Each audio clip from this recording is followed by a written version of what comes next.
Hello hi అండి అందరికీ అంతరించిపోతున్న ఉప్మా చేశానన్నమాట ఈరోజు. ఎందుకన్నానంటే ఇప్పుడైతే బొంబాయి రవ్వ, కెంపు రవ్వ, గోధుమ రవ్వ ఇలా వేరే వేరే రవ్వలతో ఉప్మాలు చేసుకుంటున్నారు. మా చిన్నతనంలో అయితే వరి నూకతో మాత్రమే చేసేవారు అన్నమాట. చాలా టేస్టీగా ఉంటుంది. వరి నూక అంటే బియ్యం కడిగేసి ఎండలో పోసి 2 రోజులు ఇసురుకుని ఆ రవ్వతో చేసేవారు. ఇప్పుడు మనకి సూపర్ మార్కెట్లో ఈ రవ్వ దొరుకుతుంది, కానీ ఎవరు చేయడం లేదు ఉప్మా, అందుకే అంతరించిపోతుంది. ఒక్కొక్కసారి ఇలాగ పాత వంటకాలు గుర్తు చేసుకుంటే చాలా కమ్మగా ఉంటుందన్నమాట.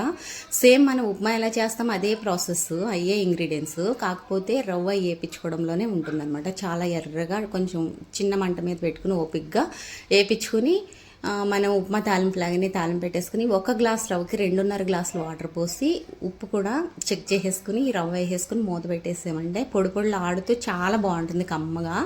ఏదైనా చట్నీతో పొడితో తిన్నామంటే చాలా బాగుంటుంది. ఒకసారి ట్రై చేయండి ప్లీజ్. మన ఛానల్ సబ్స్క్రైబ్ చేసి లైక్ చేయడం మర్చిపోండి.